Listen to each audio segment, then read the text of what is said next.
Cześć, znajdujemy się w studiu masteringowym High End Audio u Grzegorza Piwkowskiego. Cześć, dzień dobry. Wiesz co, Grzegorz, przyjechałem do Ciebie z kilkoma pytaniami, ponieważ bacznie obserwuję Ciebie od 20 lat, kiedy ja się zacząłem zajmować w ogóle audio i pasjonować tą naszą branżą szaleńczą. Pamiętam, co robiłeś, słuchałem tych płyt, oczywiście to były kasety, które masterowałeś i zawsze myślałem, że to jest w sumie taki nieważny proces na samym początku, tak, że to niby ta głośność i tak dalej. Potem, gdy nagrywałem swoją płytę, no to mieliśmy taki gryps, może nie gryps, bo to źle brzmi, ale takie powiedzenie, a przy masteringu się poprawi. Czy da się coś poprawić przy masteringu?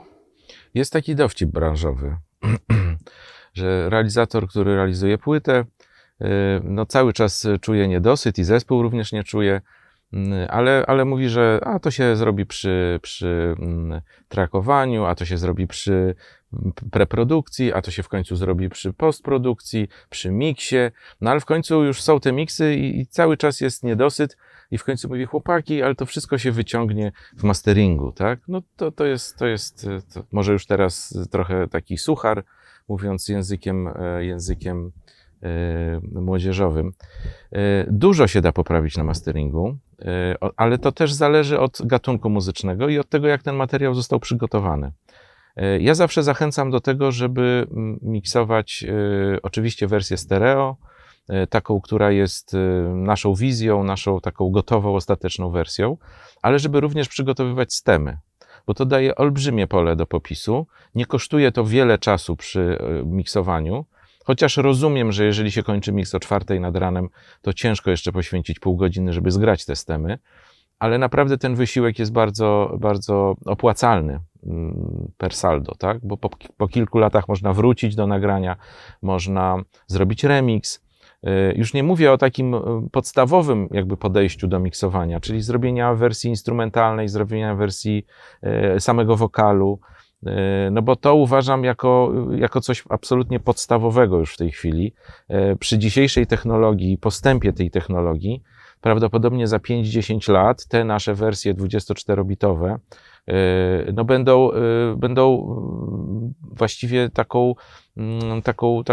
takim czymś, z czym dopiero można pochulać, tak?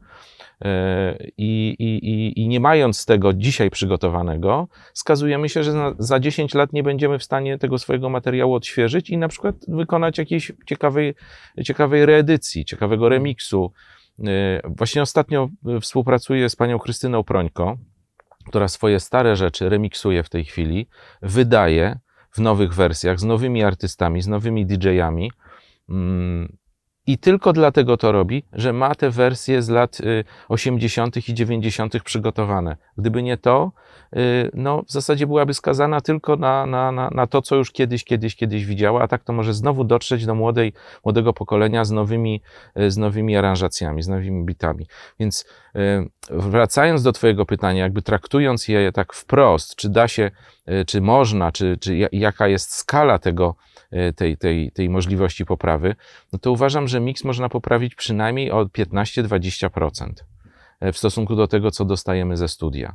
Oczywiście, tak jak mówię, to wszystko też zależy od tego, kto miksuje, jak miksuje, w jakich warunkach, jak duże ma doświadczenie i też jaki to jest gatunek, czy realizator i zespół dobrze się czuje w tym, czy to jest czy to jest dla nich jakaś zmiana kierunku w ogóle artystycznego i to jest dla nich, powiedzmy, mimo że nagrywają 4. płytę, ale w pewnym sensie to jest dla nich jakby debiut w danym gatunku muzycznym, bo Jasne. Wiele rzeczy jest po prostu no, takich bardzo hermetycznych i wymagających dosyć dużej już dzisiaj wiedzy, zwłaszcza na poziomie aranżu, zwłaszcza na poziomie pasowania brzmień, prawda? A powiedz mi, że tak się wtrącę, dobra, stemy, bo może nie wszyscy też kojarzą, może nie wszyscy oczywiście oprócz profesjonalnych takich zawodowych mikserów czy też realizatorów, ale również mamy grono artystów, którzy może niekoniecznie wiedzą, jak te stemy przygotować, bo ja dostaję takie stemy, które są źle przygotowane. I teraz powiedz mi tak,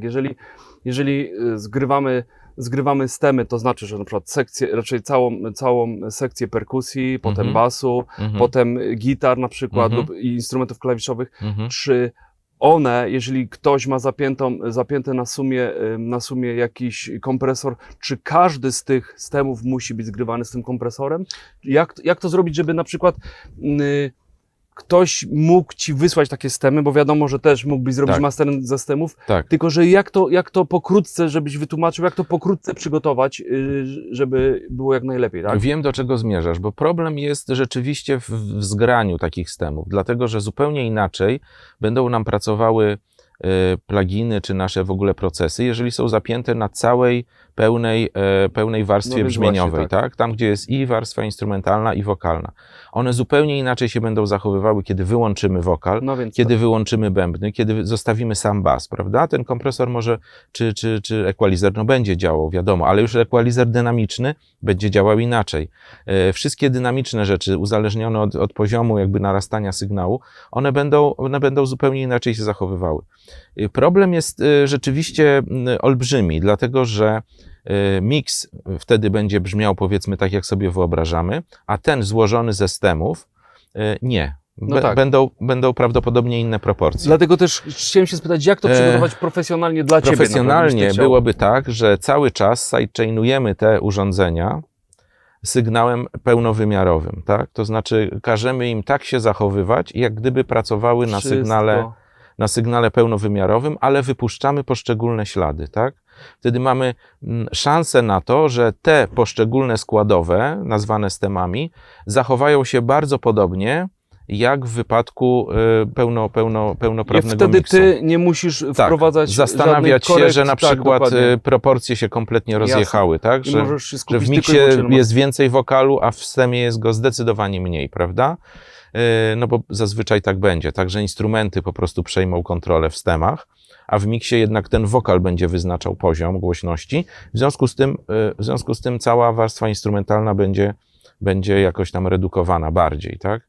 Ale to jest olbrzymi problem technologiczny, bo nie wszystkie pluginy dają się tak, że tak powiem, sidechainować. Wiesz co, to zróbmy w ten sposób, że... Ale to już jest rozmowa na tutorial zrobimy na inny temat, tak. Osobno do tego, bo wiem do czego zmierzasz, wiem jak się to robi mniej więcej, ale... To jest oczywiście o wiele bardziej pracochłonne, ale coś za coś, tak? Tak jest, bo trzeba przygotować wiele grup, które będą imitować pełne brzmienie. Świetnie.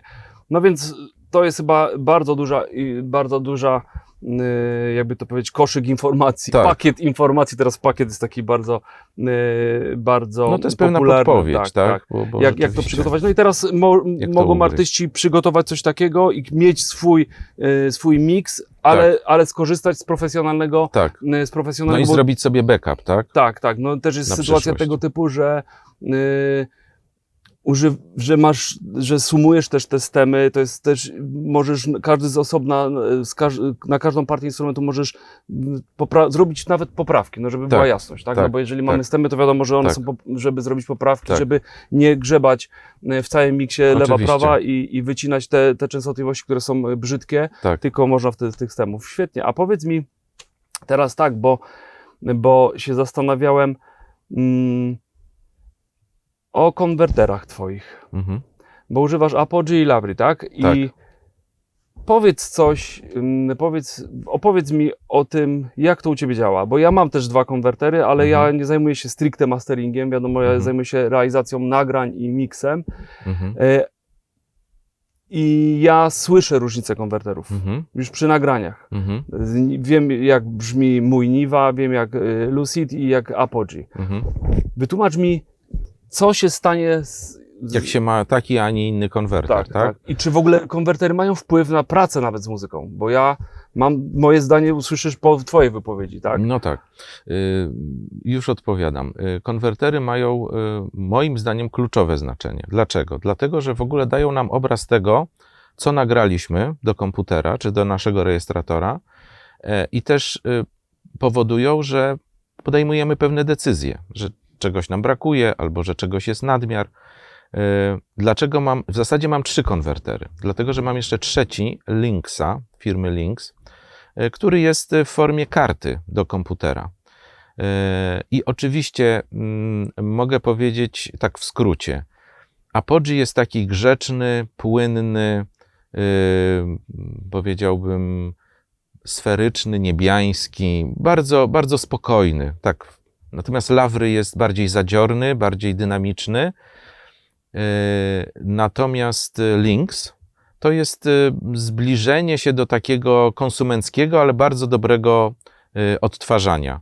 Różnice przede wszystkim słychać w definicji i w takiej długości basu. Na Apogee ten bas będzie taki okrągły, wygładzony, równo grający.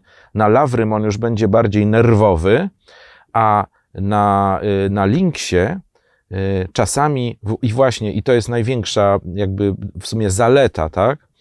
On pokaże też, jak to będzie słychać na konsumenckim sprzęcie. I czasami ten bas będzie bardzo krótki, zanikający, a spodziewaliśmy się, że on będzie miał większy sustain, albo że będzie bardziej kopiący, a on jednak nie ma takiego szarpnięcia, jakiego byśmy się spodziewali.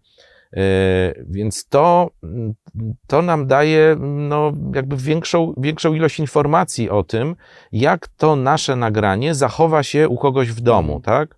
Bo w zasadzie nikt już nie słucha z analogowego źródła w tej chwili, więc zawsze musi być połączenie cyfry z analogiem, tak? To znaczy przejście z domeny cyfrowej na analog, tak żebyśmy mogli w ogóle to usłyszeć, tak? Czyli powiedz mi, czy u ciebie w tym momencie sygnał wychodzi z Apogee i wchodzi do Lavry? Nie. Jak to robisz?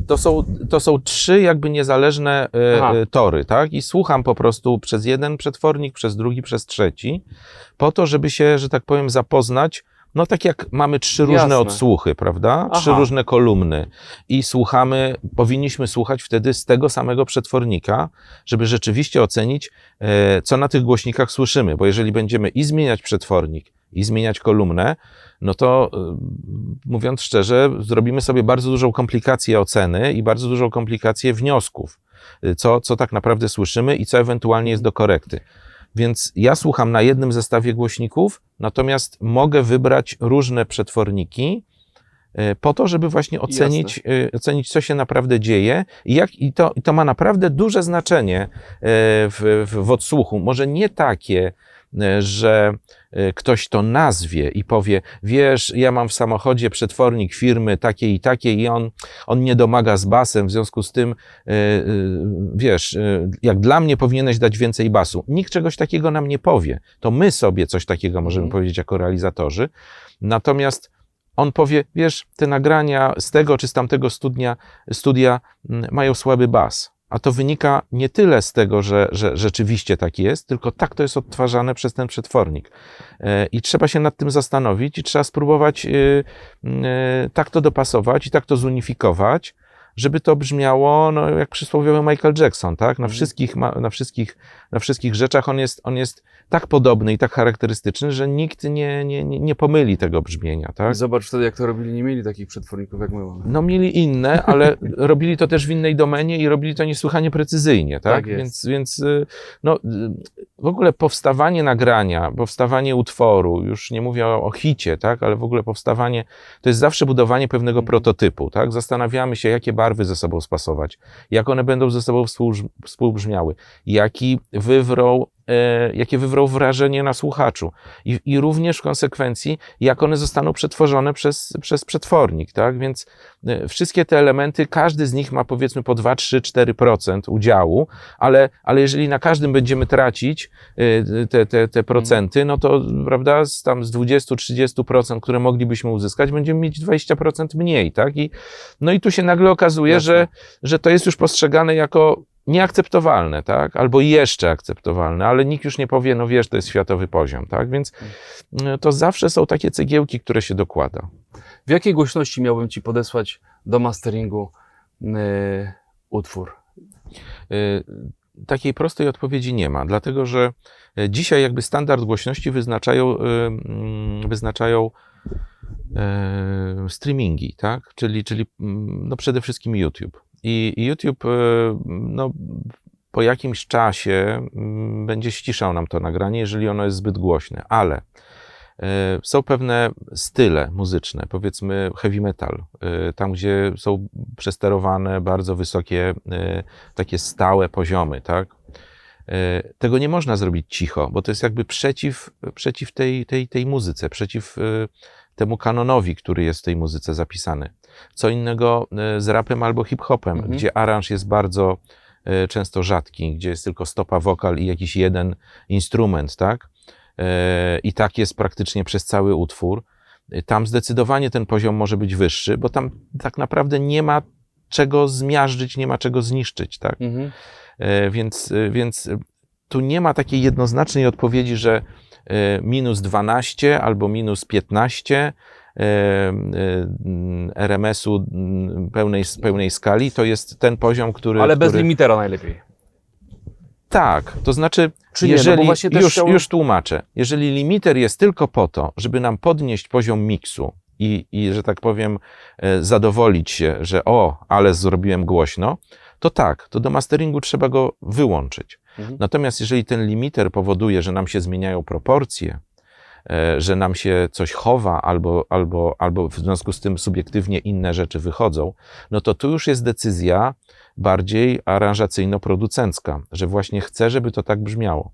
Jedynym problemem jest to, żeby zachować odpowiedni headroom, tak? To znaczy, żeby true peaki nie pokazywały nam +5, tak? W tym czasie.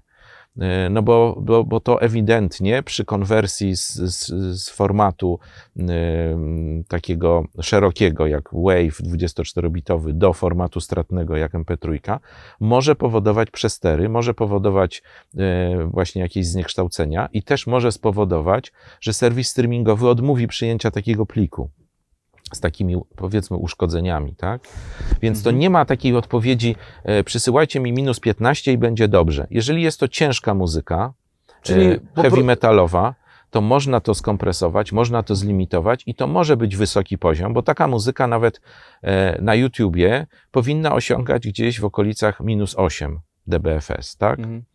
Natomiast jeżeli to jest muzyka folkowa, gdzie jest żeński wokal, gdzie jest gitara i flet, no to myślę, że tutaj minus 15 dBFS to jest zadowalający poziom i nie ma co jakby zastanawiać się, czy zrobić głośniej o 3, czy nie, tak? Bo to często jest przeciwskuteczne. Jedna muzyka polega na tym, żeby zawężać tą dynamikę i to jest jakby dla niej atut, a inny gatunek polega na tym, żeby ta dynamika była jak najszersza i wtedy zawężanie dynamiki limiterem czy kompresorem nie ma najmniejszego sensu, tak? Czyli mamy grać, żeby nie było na czerwono na końcu. Z sensem, tak? To po prostu powinno być z sensem grane. Warto sobie zawsze sprawdzić jakąś taką naszą referencję na YouTubie i wejść w zakładkę dla nerdów, Statistics for Nerds, i zobaczyć, jaka tam jest głośność podana. Tam jest zawsze podana głośność negatywna, czyli o ile zostało to ściszone w stosunku do oryginału. No i to nam da pewną możemy sobie ściągnąć ten plik, zobaczyć z jaką głośnością on gra i przewidzieć, co by się stało, gdybyśmy my wysłali taki plik, tak? Mniej więcej będzie to podobnie, tak? Nie mówię, że następnego dnia, ale gdzieś tam po kilku dniach YouTube zareaguje i będzie to ściszał, tak? Dobra, teraz chciałem pogadać jeszcze troszeczkę z Tobą o sprzęcie, bo masz tu kilka urządzeń.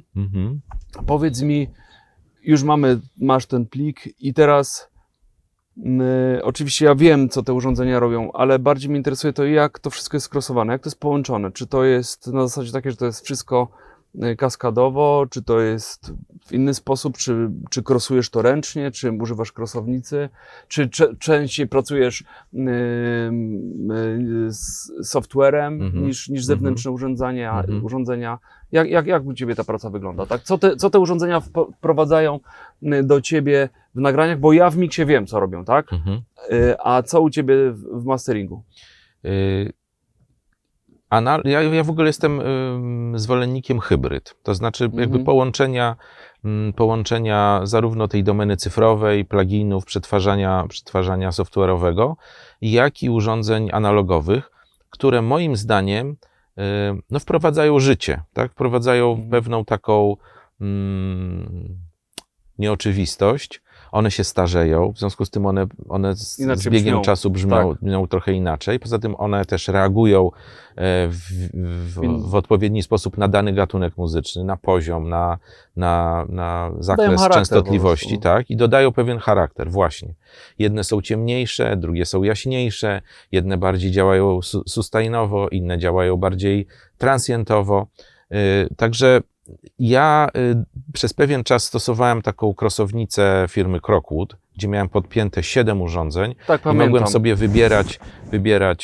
wybierać kolejność jakby działania tych urządzeń w tej domenie analogowej.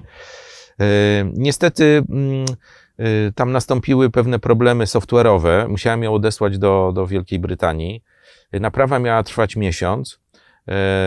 Trwała prawie rok. Więc siłą rzeczy byłem zmuszony do przebudowania jakby tego mojego modelu używania tych analogowych urządzeń razem z tym, co jest w komputerze. Więc łączę to teraz w zależności od potrzeb i łączę to ręcznie. Też stwierdziłem po właśnie roku czy 2 latach nieużywania tej krosownicy Crockwooda, że jakoś bardziej mi się podoba ten dźwięk podpięty na krótko. Teoretycznie tak nie powinno być, ale być może, że są jakieś mikro różnice na przykład na wejściu-wyjściu tego urządzenia. Na przykład jest spadek o 0,5 decybela. Trochę trudno do wyłapania takim zwykłym miernikiem. I to może dawać efekt, że jest wrażenie, że ten dźwięk jest bardziej uspokojony po tej konsolecie, po tym Crockwoodzie. Więc jak mam jakieś zadanie masteringowe, to zastanawiam się, z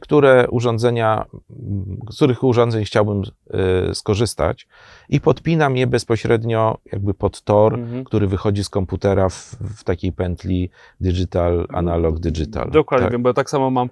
A tutaj fajnie, bo tak samo pytałem się Krzysia Bielewicza, reduktor szumu, odnośnie krosownicy i on też mi powiedział, że załóż sobie krosownicę analogową. Czyli coś w tym też jest, czyli on pracując w sztyle z tym dźwiękiem, z tymi krosownicami i tak dalej, powiedział mi, nie kupuj takiej cyfrowej, sterowanej, tylko analogową. Czyli no, najlepsza tak. była taka centrala telefoniczna, tak? Gdzie po prostu łączylibyśmy to. Z tym, że no, w moich zastosowaniach ja sobie i tak łączę te urządzenia w pewne łańcuchy, tak? Czyli 2 equalizery. Wszystko naraz, czy nie? Nie, właśnie nie. 2 equalizery, kompresor, tak? 1 equalizer, kompresor. Gdybym miał tego, znaczy oczywiście można by to było zrobić w takim układzie właśnie takich przepinek, ale powiem szczerze, że ja i tak pracuję kilka dni nad płytą, więc jak sobie ustawię już ten setup po jednym dniu, pozastanawiam się, no to on mi wystarcza powiedzmy Potem na następne 3-4 dni. Ja nie muszę tego przełączać, nie ma pracy sesyjnej. A powiedz mi jeszcze, bo po ustawieniach widzę, że tutaj wszystko jest tak po 10%. Maksymalnie 10%. Powiedz mi, czy podczas masteringu ingerencja wycinania jakiejś częstotliwości minus 8 decybeli to jest dobrze czy źle? To jest już troszeczkę katastrofa, tak? To znaczy, to jest sytuacja taka, że najprawdopodobniej przy miksowaniu ktoś to kompletnie przeoczył. Ktoś w ogóle nie zwrócił na to uwagi. Lub miał problem z odsłuchem i może tego Właśnie. tak. To z różnych Czyli powodów. można to poprawić. Z różnych powodów to może wynikać. To przede wszystkim wynika z odsłuchu. Może też wynikać oczywiście z jakichś braku umiejętności, z nieopanowania takiego podstawowego narzędzia, jakim jest analizator widma, tak? Bo nasze uszy się bardzo szybko przyzwyczajają. Mniej więcej po godzinie już jesteśmy zaadoptowani do jakiegoś miejsca i pewne bodźce są już przez nasz mózg ignorowane, tak? Więc jeżeli coś buczy, to po godzinie już nie słyszymy tego buczenia, tak? To jest dla nas już jakby informacja, informacja, która, znaczy bodziec, który nie wnosi żadnej nowej informacji i mózg to po prostu sobie ekwalizuje, żeby się tym nie zajmować, bo to jest martwe jakby z punktu widzenia, nie wiem, zagrożenia, nowych możliwości i tak dalej. Po prostu nic się tam nie dzieje, tak? Więc w muzyce jest podobnie. Jeżeli mamy nagranie, czy pracujemy nad miksem kilka tygodni, kilka dni i cały czas w nim jest jakiś Błąd. błąd. Tak, to znaczy, że... I nie skorygowaliśmy go na początku, to bardzo łatwo go potem przeoczyć, bo się po prostu przyzwyczaimy.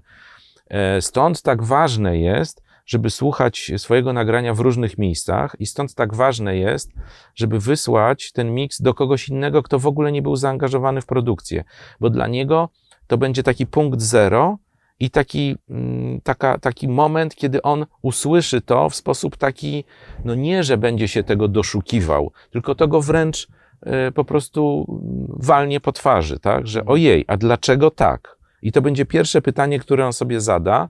I jeżeli jesteśmy w kontakcie i w zaufaniu, no to wystarczy odesłać to nagranie i powiedzieć, słuchaj, tu i tu, w tym i w tym miejscu, taką swoistą receptę wypisać. W tym i w tym miejscu się coś dzieje. Na którymś śladzie, na basie, na gitarze, bo to zazwyczaj są takie częstotliwości krytyczne, czyli mniej więcej 150-400, tak? Tu się różne rzeczy potrafią dziać i również w okolicach 3-6, tak? To też tam różne rzeczy się zadziewają, albo z gitarą, albo z wokalem, albo z jakimiś innymi instrumentami, które właśnie w tym paśmie czasami takim dosyć krytycznym się dziwnie zachowują, co często realizatorzy właśnie balansują tym basem, tak? Czyli nagranie jest za jasne, za agresywne, za charczące i oni tego nie zdejmują, tylko próbują to zrekompensować, jakby Basem. dać na drugiej szali ten bas. Ale czy ty wtedy możesz coś buczący. zrobić? No właśnie, to jest problem. To jest oczywiście walka i to jest wtedy, jeżeli mam takiego kolegę, który zawsze mi mówił, Grzesiek, ty masteringi, wiesz, ty tam walczysz z tymi wiatrakami, oni tam ci nabroją, a ty potem musisz to wycinać. Ten zespół żyje, ci muzycy żyją, realizator żyje, niech poprawią ten miks. No chyba, że to jest jakieś archiwum i wszyscy już poumierali i nie możesz nic z tym zrobić. Ale no rzeczywiście czasami jest tak, że nie można tego poprawić, bo po prostu to w pewnym sensie też przekracza takie możliwości psychologiczne, bo trzeba by zanegować swoją dotychczasową pracę. Tak, wiem. Powiedzieć, źle to zrobiłem, schrzaniłem, faktycznie, ale jak się z tego wycofać? No w zasadzie trzeba by zbudować nowy miks. I tu jest często ale problem. jeżeli byś zwrócił taką uwagę, no to jeżeli realizator lub muzyk lub producent by źle zareagował właśnie. i to wtedy... Można się obrazić, a można przyjąć tą krytykę, prawda? Tak, no nie, I że... jest to taka no, delikatna sytuacja, tak? Ja staram się zawsze pomagać i absolutnie nie wchodzić jakby w dyskusję na temat jakichś błędów czy jakichś niedomagań z punktu widzenia, no bo ja wiem lepiej, a ty nic nie umiesz, tak? Bo to nie załatwia w ogóle niczego. To jakby powoduje, że tylko dyskutujemy o stanowisku, kto jest ważniejszy, a nie o problemie, czyli jakby tym, co się dzieje naprawdę w tym nagraniu. Ale niektórzy ciężko to znoszą i oczywiste to jest, że się często to tak kieruje na takie pole właśnie ambicjonalne, no bo właśnie ktoś z zewnątrz, kogo w sumie poprosiłem o pomoc, nagle mi mówi, że to jest no, w pewnym sensie do bani, tak? I że powinienem się z tego wszystkiego wycofać. Ale też mógłby potraktować to jako naukę. No nie? Tak, Bo ale to ja zawsze zależy... się staram wyjaśnić, Jasne. dlaczego tak uważam, dlaczego to jest. No, często artyści do mnie piszą, wysyłają utwór i proszą o konsultację miksu na początku. I ja piszę taką receptę, co moim zdaniem należałoby poprawić, co moim zdaniem w proporcjach, co moim zdaniem stylistycznie na przykład nie siedzi, co mnie zastanawia jako słuchacza, takiego pierwszego, ale w miarę jakiegoś tam obytego z materiałami. Przechodzisz teraz do ostatniego, tak jakby może pytania, czyli ty normalnie w tej całej po prostu otoczce tego zamieszania, totalny spokój i ze swoimi sterami idziesz dalej i tłumaczysz to tym swoim klientom, tak? I starasz się to pomóc, no bo tak naprawdę na koniec to jest wspólna wasza praca, czyli, tak, oczywiście. czyli korzystając z usług masteringowca, co jeszcze od ciebie bym uzyskał? To jest taka obopólna, znaczy ta współpraca, bo często jest tak, że ktoś przychodzi do mnie z jednym utworem, robimy coś, potem znika na 2 lata, przychodzi z czymś zupełnie innym i on już wie, że może tu liczyć na wsparcie i na no, taką obiektywną ocenę i pomoc, tak? To jest jakby najważniejsze. bo my wszystkiego nie wiemy. I tak jak mówiłem poprzednio, już na początku, zawsze każde nagranie jest swego rodzaju prototypem. Nie wiadomo, jak te rzeczy się ze sobą tak naprawdę połączą, a muszą być w jakiś sposób nowy połączone, żeby w ogóle słuchacz się tym zainteresował, żeby zobaczył, że to jest jakaś nowa propozycja. Ale też nie można za bardzo wyjść przed szereg, no bo to już będzie awangarda i nie będzie już klasyfikowana jaka muzyka taka do słuchania, tak? I to też zależy, co każdy chciałby przez tą muzykę osiągnąć. Ale zakładam, że jednak chodzi o pewien sukces komercyjny, tak? Więc Czyli możesz pomóc, Mogę jesteś pomóc. w stanie pomóc coś zmienić, jeśli ktoś to zrozumie w miksie lub w produkcji, tak. aby efekt finalny Tak. był zadowalający dla ciebie, jak Tak. również dla Tak, tego. bo często jest tak, Dla że artysty. tkwimy w takiej bańce, tak? w takim przekonaniu, że jakby nasze wyobrażenie, nasze pomysły są jedyne możliwe na świecie, tak? I jakby widać to pod konfrontacja... blokiem, czyli mam samochód, wymieniam pasek rozrządu, zmieniam koło, robię wszystko sami nawet, tak? I potem tak samo jest z muzyką. Nie? No Więc- tak. No pewne rzeczy można i nawet należy robić samemu, bo nie ma co zawracać głowy, tak? Ale jeżeli już się chce wyjść na świat, chce się ten utwór pokazać, a w dzisiejszych czasach bardzo dużo artystów rezygnuje z dużych wytwórni, bo rzeczywiście duże wytwórnie zamieniły się w centra dystrybucyjne. Nie kreują rynku, bo to się po prostu rozlało przez sieć, przez wszystkie platformy streamingowe, więc artyści sami szukają w tej chwili wyjścia na świat, promowania się i w ogóle zaistnienia. Więc tym bardziej funkcjonują, już nie mają A&R-a, już nie mają wytwórni, nie mają opiekuna z wytwórni, który delikatnie albo czasami stanowczo zwróciłby im na coś uwagę, tak? Muszą sami ocenić, no w przysłowiowym rejsie, tak? Muszą być twórcą i tworzywem, tak? Więc ciężko naprawdę podołać temu wszystkiemu, wymyślić piosenkę, napisać tekst, zaaranżować ją, zmiksować, zmasterować i jeszcze wypromować samemu, tak? To jest po prostu, to jest trudne i doby nie starczy, tak? Po prostu, żeby to wszystko dobrze zrobić. Czasami się udaje, czasami nie i nikt nie wie, dlaczego się udało tak do końca i nikt nie wie, dlaczego się nie udało. Ale jeżeli mamy coś zrobić i poświęcamy na to dużo czasu, swoje życie de facto, no to warto też wesprzeć się na kimś, tak? Bo to jest za duże ryzyko, żeby się nie udało, tak? I tak samo dotyczy to kogoś, kto by to miksował z zewnątrz, bo on też wniesie świeżą wizję. Tak samo dotyczy to kogoś, kto zrobi ten ostateczny szlif, tak? Tą korektę i tą taką pierwszą, rzetelną, obiektywną ocenę, tak? Tego Słuchaj, nagrania. Odnośnie masteringu na winyl porozmawiamy innym razem, bo już nas goni, tutaj pokazują mi, że nas czas goni mocno, ale chciałem się z ciebie jeszcze zapytać jakość muzyki nie stricte wykonawczą, tak? Tylko stricte techniczną, taką jako ty profesjonalista oceniasz kiedyś, a teraz. W którym to kierunku idzie? Jakość, mówię. Jakość nie artystyczną, a techniczną. Techniczną. Trochę, znaczy tak, niewątpliwie postęp technologiczny spowodował, że przestrzeń, dynamika, to wszystko się bardzo, bardzo poprawiło, podniosło. I to jest zdecydowany plus. Ale to też spowodowało i na przykład używanie formatów stratnych spowodowało, że pewne gatunki muzyczne, pewne sposoby aranżowania i w związku z tym pewny sposób grania, wydobywania dźwięków i nawet tych wszystkich technologicznych udogodnień, które były w latach 70. i 80., dzisiaj się trochę nie sprawdza, bo po prostu ten format to wszystko za bardzo klei, za bardzo tak papkuje. Bogate aranże nie działają jakby w formule MP3. To musi być wszystko bardzo impulsywne, bardzo, bardzo rzadkie, tak? Wtedy się tego dobrze słucha i przede wszystkim to dociera do słuchacza. Nie unifikuje się w jakąś taką magmę, tak? No i teraz z jednej strony jest w szerokoformatowych i dużej rozdzielczości plikach ta jakość, tak? Jak sobie ściągniemy 24-48 jakiegoś tam artysty polskiego, zachodniego i posłuchamy tego, jak to brzmi, no to jest super. Ale z drugiej strony większość ludzi nawet większość, to mało powiedziane, 90 kilka procent słucha z MP3, tak? Więc kiedyś jednak wszyscy słuchali z winyli, co mówiąc szczerze trochę było wyższą jakością i inną jakością.